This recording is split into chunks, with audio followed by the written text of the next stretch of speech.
What's going on, everybody? MPG Poppy here. I am here to lend my unsolicited opinion about the IPF rule changes.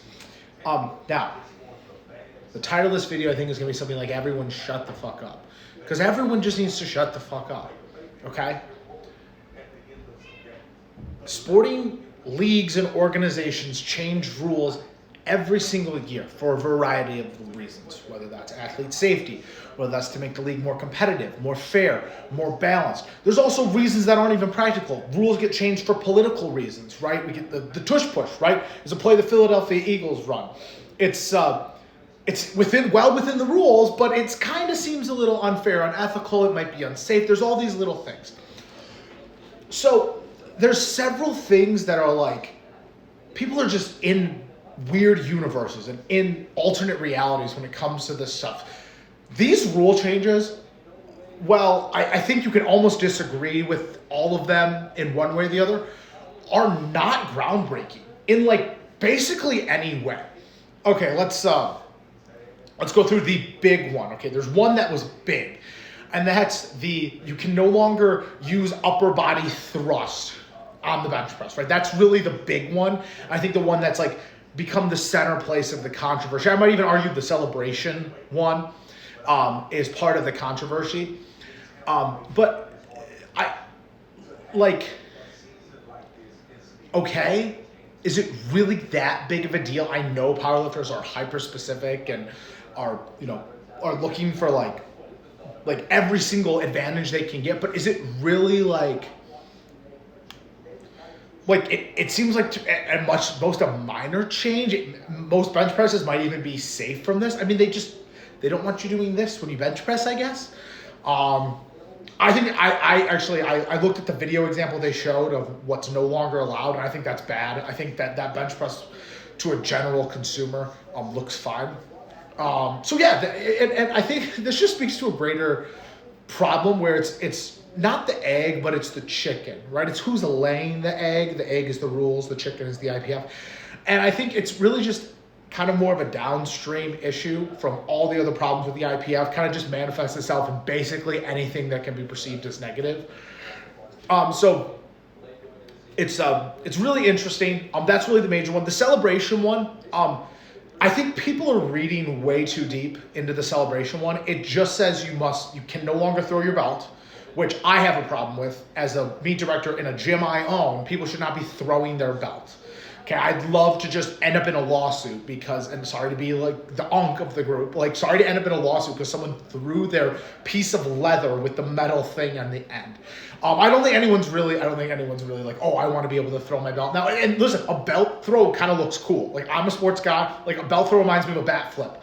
Like, a bat is a dangerous weapon, and when someone hits a home run, they throw it in the air. I kind of like it. But there's like levels. There's levels to it. Like, taking it off aggressively is probably okay, but then throwing it isn't. It looks cool. So like, when we're in an arena someday and we have a big stage and there's plenty of space for you to throw your belt, I'm pro throwing the belt. But like for right now, especially like because all these kids watch all these things, like we get into the chain thing. The chain thing is the stupidest thing. Okay, every sport. Like virtually every sport requires that your chain be tucked. So the NFL requires it to be tucked. The NBA, they're actually banned. Most sports require your chain be tucked. Some people tried to like spin this as like people wear chains for their social and blah, blah, blah, all these reasons. And it's like, it's milquetoast at best that they ban chains. It's like, it's not groundbreaking or transformative anyway. The fact that people are even complaining about that is just ridiculous. Like, I think people are really entitled for some of these things. Not stepping forward over the bar. I think that's more like, so I used to train a therapist, and the therapist said that when people are experiencing like crisis, they will try and control every single aspect they can of things. And I think this may just be a way of people in the IPF of just exhibiting control over situations. It's probably not necessary. I don't think it's detrimental to the sport that you can't walk off the front anymore. I think everyone needs to shut the fuck up. Like, it's really not that deep. None of these are really that serious. None of the changes are groundbreaking or anyway. I mean, the people's reaction is honestly insane. Like, I'm like, trying to figure out why people are reacting as strongly as they are towards this. It's because we haven't really had any content in a month or so. Like, we really haven't had anything to watch or anything to pay attention to. So maybe it's like, oh, we're just going to, yell about this because it's happening. I mean, Sheffield's still a month away, so there really hasn't been anything going on. If you're the IPF, you're getting so much bad publicity. There's no such thing as bad publicity, remember. These are all clicks. This is the IPF.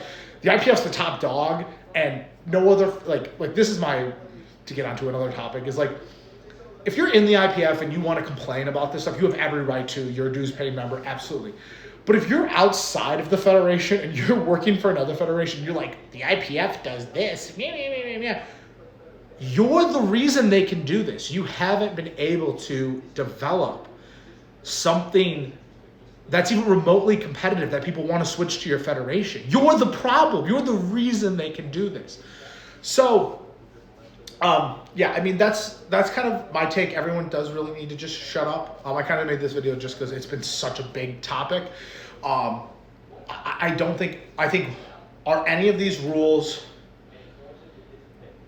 serious changes to the sport? No, not really. That's one. Two, are these changes really necessary? Probably not either. But it's like, again, what do you expect? It's the IPF is not a professional sports league. The IPF is a international governing body of a sport. Like, their thesis and their operations are different than the NFL, MLB, NHL, etc. Like, I think people you really need to temper your expectations of what you want to expect from a sports body, because this isn't a professional sports body. It just isn't.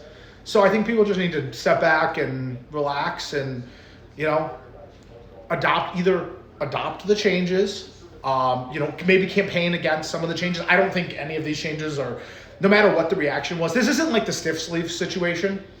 I think maybe people feel like because the stiff sleeve situation got overturned that they're going to be able to complain and get it overturned again. That's just not going to happen. The stiff sleeve situation got overturned because they were probably going to get sued by these huge companies and didn't want to deal with that. But these rule changes they're done by people who are elected by the federations. I always say, you really can't complain if you didn't go vote at the NGB. Like, the NGB, you could have voted online in Powerlifting America. If you weren't there, you really can't complain. If you didn't take time, I mean, I flew out to Reno to be there, so I obviously have a huge financial stake in powerlifting, but that's kind of it at the end of the day. I mean, there are probably other rules I would have gone after. I would have adjusted. I would have changed before I would go after these particular ones. I don't think, any of them are consequential or anything's really that deep. But yeah, while I'm here, quick update what I've been doing. Just ran our first series bet. That was really cool. Gave out $5,000. Team SBT took first. Flex took second. And then there was a scoring thing we're working out with the third place team where the lifting cast wasn't scoring properly. We're still working through some bugs on the team stuff. Not even related to what we're doing. But yeah, and then we have switched up how we're distributing the remaining prize pool. There's $50,000 remaining. All of that's going to be given out at the end. $35,000 to the first place team, $10,000 to the second place team, and $5,000 to the third place team. You can find all that on theseries.net. The gym, pretty much on autopilot, finishing up some improvements. But that's it as far as that goes. I've got some travel coming up, hosting the largest local powerlifting meet in Powerlifting America history in 2 weeks at the gym. I'm not directing it, 5W is. But that's basically everything I got going on. I'm going to watch some football, I'm going to watch some Bears, and I'll see you guys in the next one.